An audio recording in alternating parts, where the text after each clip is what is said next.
this, well, you can say the word blossoming of certain discoveries, knowledge and understanding. Some of it useful and good, some of it not so much. In the area of what we call human behavior or psychology, especially, there were many so-called progresses where different personalities tried to understand why people do certain things in certain ways and to formulate maybe a system or some sort of basic laws about these sorts of things. And they went about it, and now we have colleges and universities full of these sort of institutions and numerous texts and writings and research papers and all sorts of things about it. The strange thing is that hundreds of years before that, the Holy Fathers and Mothers of the Church knew all these things, and in much more accurate detail than what has come out of these researches and experiments that have been done in the past century.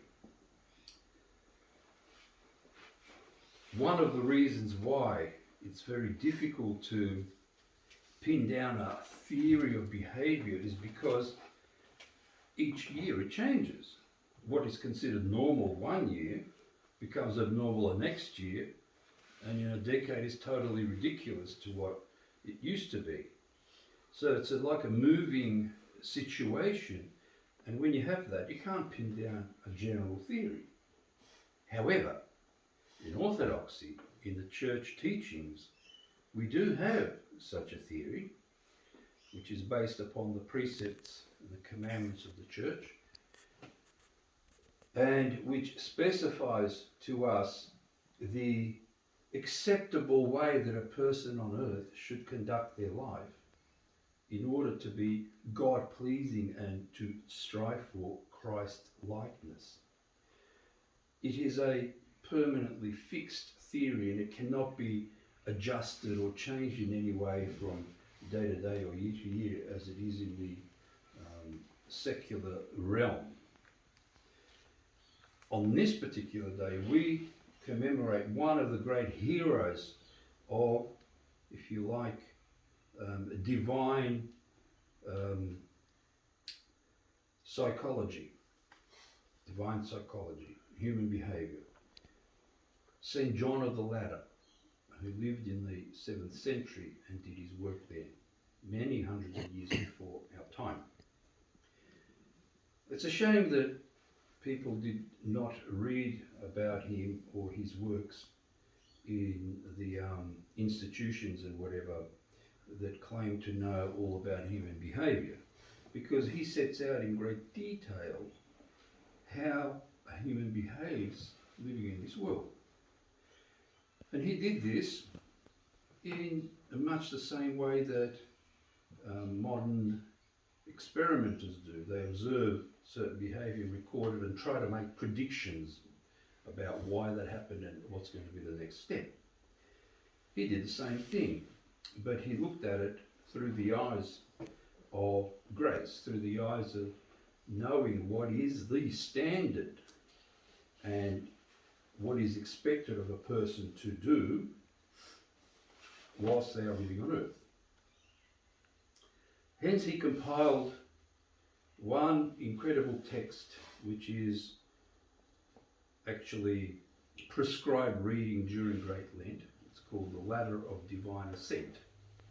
Ladder meaning that it has some sort of systemization in it, in the sense that you go from step to step, step to step. One thing leads to another. This is extremely important for us because we are subject to so many passions and so many temptations and distractions and impediments in our life that it is important to know what they are and how they influence us in which ways. Because if you don't know that, your spiritual life just becomes hit and miss. You know, when they do this, and they do that, something else, something else, something else. Priests see this often, particularly when a person comes to confession. For example, a person comes and starts to confess all these fleshly, sensual sins, right? Because they're the ones that they sort of sense the most in their life, which is bothering them. And they, of course, want answers. Why is this happening to me? Or why do I have to put up with these sort of things? What am I going to do about it? The fact of the matter is that in many of those cases, that stems from something else more profound that lives in the person's soul. And if they know that, and they can concentrate on that other thing, then these other sensual things that pop up can be put to rest quite a bit. In the situation of these passionate transgressions, often it's deep-seated hatred in the soul that brings this forth. Deep-seated hatred towards others, which a person even subconsciously doesn't even recognize unless it's really, really examined. The Lord God, wanting to change this person, allows them to fall into these other passionate sins and transgressions, to wake them up and humble them, and maybe for them to think about, why am I being tossed about like that? What's happening to me? And hopefully, once they realise where it's actually coming from, and they can work on that, then the other thing gets quietened down to a great extent. That's one example. Another one might be that a person complains that no matter what they do, all these big projects and strivings that they have and jobs and activities don't seem to work out the way they want them to. What's the underlying issue here? Because don't forget, Christ is wanting you into the kingdom of heaven. When a person has great ambitions and puts themselves above others and wants to become famous in some way, to show off, to do all these sorts of things, then a lot of their big time projects and ideas don't come to fruition the way they want them. In fact, they can actually backfire upon them and cause them great distress. But they have to understand that it's what's working in the soul there that is the cause of that, and not because of somebody, the interest rates went up or something like that, and they went into bankruptcy. It's not that. It's something much more fundamental. The value of St. John's book of the Ladder is because he was able to identify these cause and effects in spiritual life and record them for posterity. So let me read to you just one of the steps from step 10. It's called on slander and calumny. Everybody knows what that is. He starts, no sensible person, I think, will dispute that slander is born of hatred and malice. Therefore it comes next in order after its forebearers. In other words, when you have hatred and malice, that's like the forebearers, the parents, the child is slander. So this is a cause-effect sort of thing. Slander is an offspring of hatred, a subtle yet coarse disease, a leech lurking unfelt, wasting and draining the blood of charity. It is simulation of love, a patron of a heavy and unclean heart, and a ruin of chastity. Some girls do wrong without shame, and there are others who secretly and with apparently great modesty behave still worse than the former, and is the same with shameful passions.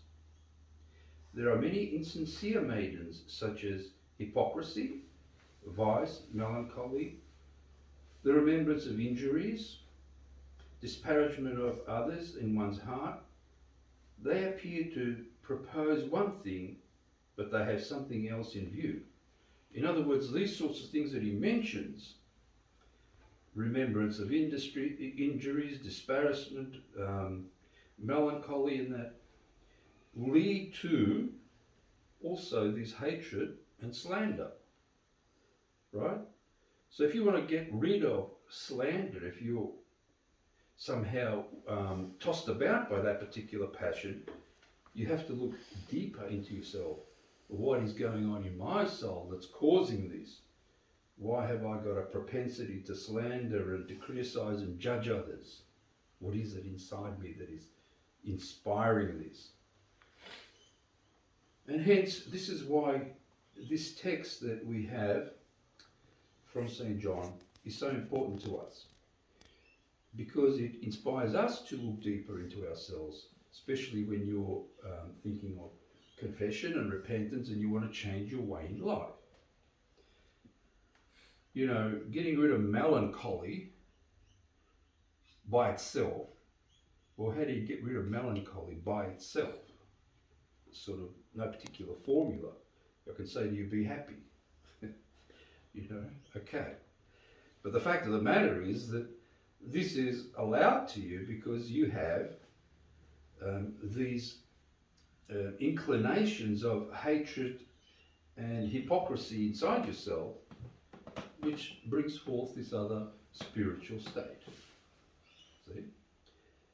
Too bad that the modern psychology does not go into its studies in this way, because if it did, we would have then a standard way of behaviour that would be long-lasting and absolute, rather than these wishy-washy and changeable attitudes in society. You know, one day it's okay to be a man and a woman, the next day it's okay to be part of 102 different genders.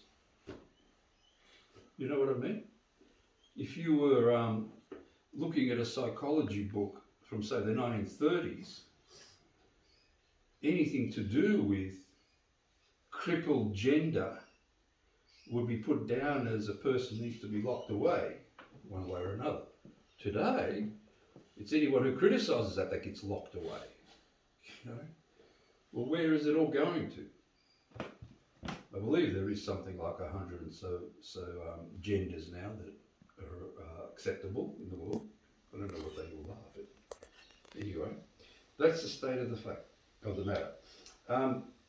So we bring forth this incredible work of St. John Climacus and John of the Ladder, in order that it may be a guidebook to your own spiritual life and a way for you to deeply analyse what's going on inside yourself. You may have a particular passion, but what is that passion being built upon? What is that transgression being built upon? Look into that more deeply, and you might be surprised to find that it is something that's in your soul that you just bypassed completely and ignored it. Yet the Lord is sort of knocking in your heart, on your heart, saying, hey, wake up, wake up. What you're thinking about is not what it is. It's something much deeper than that. And it's usually bound up with a much more serious transgression that you are ignoring. Thus, the Church gives us this feast day of St. John during Lent in particular, so that we can indeed fix ourselves up and be ready for the resurrected Lord at Pascha. You know, the cleansing of your soul, cleansing of your body, to meet the resurrected Lord. A prefiguration, of course, of the last times when all the dead will arise and will have to be face Christ, whether they like it or not, for the great judgment. Having those passions dwell in you at that point is, of course, not congenial to your eternal salvation. If you recognise them, that is already 90% of the work done.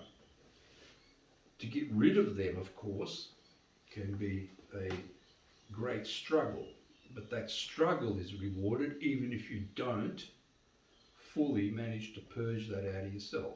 Well, When I say yourself, what I mean is in synergy with the grace of God, because by yourself you can do nothing.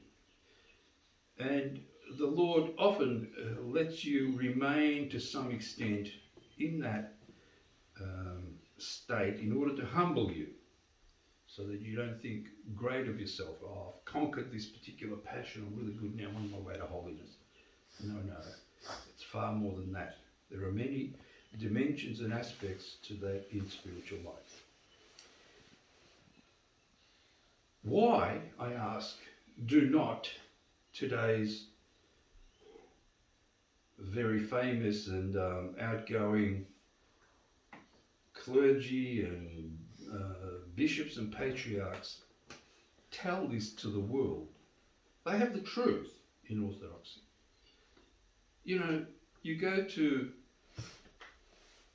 the internet and you look up proceedings of last week from such and such jurisdictional meeting, and you look at it, and what are they talking about?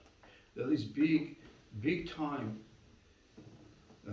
hate to say it, honoured bishops and whatever get together with all their regalia, and they talk about something political, something jurisdiction. Somebody doesn't seem to follow this particular canon, or he said something wrong about something or other, and we've got to do something about that, or we have to excommunicate this one, or give an award to that one, or whatever.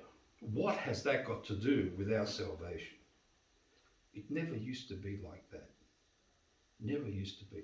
These councils they hold, endless councils, they go on for hours and hours, and there is nothing in there of any use to your soul. Nothing. There's some sort of religious, political, slanderous meeting. And yet these people are patriarchs, archbishops, bishops, metropolitans, And they say all these prayers when they begin. And they stop and have prayers in the middle and prayers at the end. But if you listen to it, you walk away, there's nothing for your soul in there at all. Nothing. Even if they read a couple of chapters of the ladder, you go away feeling much better at those sort of meetings than what they do. And the poor people, the flock suffers.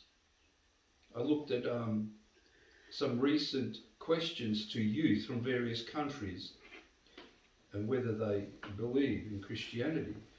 Most countries in the world now, 50-60% no longer believe in any sort of deity at all. And these are countries that were once considered great in Christianity. Ireland, Spain, Italy, all these areas. Most of the people say they're atheists now, or agnostics, which is basically the same thing anyway. And these are all the fruits of this loss of spiritual life, true spiritual life in people. And particularly those who have a chance to say something to help people along the path of salvation, but don't.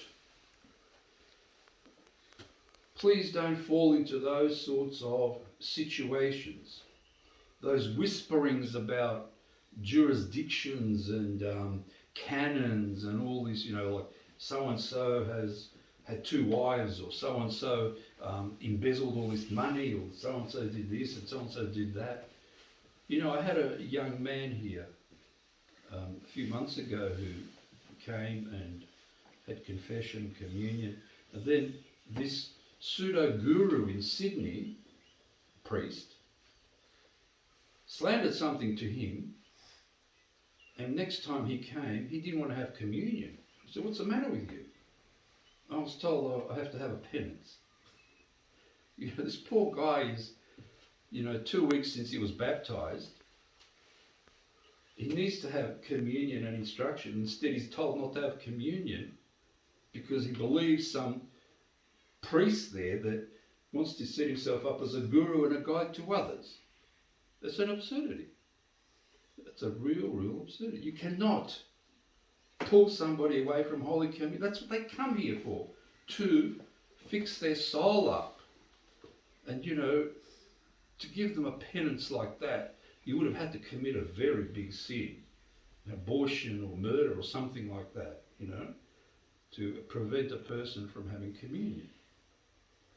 But they go overboard with all sorts of things.